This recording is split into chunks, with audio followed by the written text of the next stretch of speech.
Doctor പറഞ്ഞ ഒരുപാട് കാര്യങ്ങൾ വളരെ ശാസ്ത്രീയമാണ്. ആ ശാസ്ത്രീയമായിട്ട് ആ ഫിനോമിനെ വ്യാഖ്യാനിക്കുമ്പോൾ അത് മനസ്സിലാക്കണം. ഡോക്ടർ പറഞ്ഞാൽ മനസ്സിലാക്കണം. ഇപ്പൊ ലിയാഖത്ത് ചില സംഗതികൾ പൊളിച്ച് പറഞ്ഞില്ലേ, ലിയാഖത്ത് പറഞ്ഞ ആ വ്യൂ പോയിന്റ് നമ്മൾ സ്വീകരിക്കണം. സ്വീകരിച്ചെങ്കിലേ അങ്ങനെയും ഇത് എക്സ്പ്ലെയിൻ ചെയ്യാമെന്ന് മനസ്സിലാക്കാൻ പറ്റുള്ളൂ. അല്ല, ഇവര് സാർ മുന്നേ സ്വീകരിക്കുന്ന ഒരു നിലപാട് കൊണ്ട് ഇവർ ഇങ്ങനെയുള്ള വാദപ്രതിവാദങ്ങളെ മുൻവിധിയോടെ തർക്കിക്കുന്നത് ഇവരുദ്ദേശിക്കുന്ന ശാസ്ത്രീയ മാർഗങ്ങൾ പ്രചരിപ്പിക്കാൻ തടസ്സമാകുന്നുണ്ടോ? അല്ല, അങ്ങനെയല്ല. അത് സൈക്കോളജിയിൽ എക്സ്പ്ലെയിൻ ചെയ്ത് മനസ്സിലാക്കണം. എന്റെ മകള് Ammu Elizabeth Alexander psychology BSc എടുത്തു, MSc എടുത്തു, PhD എടുത്തു, യൂണിവേഴ്സിറ്റി ഫസ്റ്റ് റാങ്ക് ആയിരുന്നു. അപ്പൊ നമ്മുടെ ബാംഗ്ലൂർ ക്രൈസ്റ്റ് യൂണിവേഴ്സിറ്റിയിലെ അസോസിയേറ്റ് പ്രൊഫസറാണ്. അപ്പൊ ഈ ഡോക്ടർ പറയുന്ന പോലെ ഈ സൈക്കോളജി വെച്ചിട്ട് മോൾ എന്നോട് സംസാരിക്കുമ്പോൾ ഞാൻ കണ്ട ഒരു വ്യൂ പോയിന്റ് അല്ല ഈ സൈക്കോളജിസ്റ്റ് പറയുന്നത്, മകൾ പറയുന്നത്. അപ്പൊ നമുക്ക് ലിസൺ ചെയ്യുമ്പോൾ മനസ്സിലാവും ചിലപ്പോൾ എന്റെ വ്യൂ പോയിന്റ് ഒരു തെറ്റുണ്ട്. അല്ലെ, ചോദ്യം അതല്ല സാർ. ഈ മകള് ബുദ്ധിപരമായിട്ട് മനഃശാസ്ത്ര വിശകലനത്തിലൂടെ പറയുന്ന കാര്യങ്ങള് ആ വഴിയാണ് കറക്റ്റ് എന്ന് സാറിന് എപ്പോഴും തോന്നിയിട്ടുണ്ടോ? ചില സമയത്ത് തോന്നും, ചില സമയത്ത് സൈക്കോളജി പറയുന്നതാണ് ശരി. ഞാൻ ആ വ്യൂ പോയിന്റ് കറക്റ്റ് ചെയ്യും.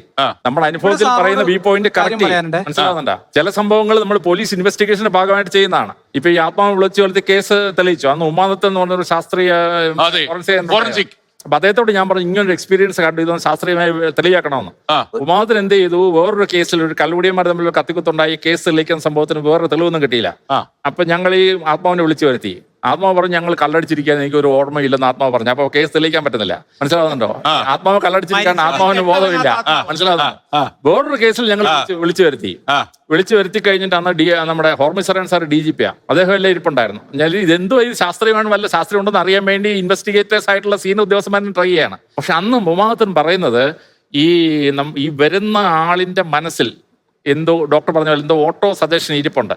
അപ്പൊ ഈ പയ്യന്നൂരിലെ കേസിൽ തന്നെ എൻ്റെ അപ്പനെ കൊല്ലാൻ സാധ്യതയില്ല അവനാണ് എന്നൊരു സംശയം കുട്ടിയുടെ മനസ്സിലുണ്ടെങ്കിൽ ഈ ആത്മാവ് ആഹ്വാന സമയത്ത് കുട്ടിയുടെ വായിൽ നിന്ന് വരുന്ന പേര് ഈ അച്ഛൻ്റെ ശത്രുവിൻ്റെ പേരായിരിക്കും. അപ്പൊ ആ സൈക്കോ സജഷൻ ആണോ ഈ കുട്ടി പറയുന്നത് അറിഞ്ഞൂടാ. ഇപ്പൊ തിരുവനന്തപുരത്ത് ഞങ്ങൾ മൂന്നാമതൊരു കേസിൽ ഇത് പ്രാക്ടീസ് നോക്കി, ഇതിനകത്ത് ശാസ്ത്രീയ ബോധം ഉണ്ടോന്ന് അറിയാൻ വേണ്ടി. അതിനകത്ത് ഉമാദത്തം പറയുന്നത് ഈ ആത്മാവ് കയറി കഴിഞ്ഞ് മനുഷ്യൻ സംസാരിക്കുന്നത് അയാളുടെ ശത്രുതയുള്ള ഒരാളിനെ പറ്റിയാണ് സംസാരിക്കുന്നത്. അപ്പൊ അയാളുടെ ഹൃദയത്തിൽ മനസ്സിലുള്ള ഒരു ശത്രുതയാണ് ഈ ആത്മാവ് എന്നുള്ള രീതിയിൽ സംസാരിച്ചതെന്ന് ഉമാദത്തം പറയുന്നു.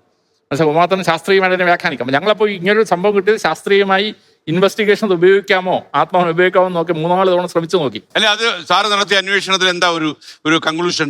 എനിക്ക് കൺക്ലൂഷൻ ഇല്ല. എനിക്ക് ഈ കേസ് തെളിഞ്ഞു. അല്ല, ഈ ആത്മാക്കൾ വഴി എന്തായാലും 1-2 കേസോളം സാർ അന്വേഷിച്ചല്ലോ.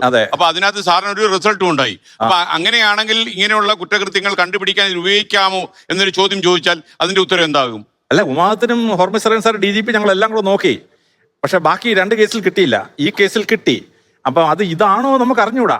അപ്പൊ ഇതൊരു ഇൻവെസ്റ്റിഗേറ്റീവ് ടൂളായിട്ട് ഉപയോഗിക്കേണ്ടെന്നാണ് കേരള പോലീസ് തീരുമാനിച്ചിരിക്കുന്നത്. വളരെ ശാസ്ത്രീയമാണ്.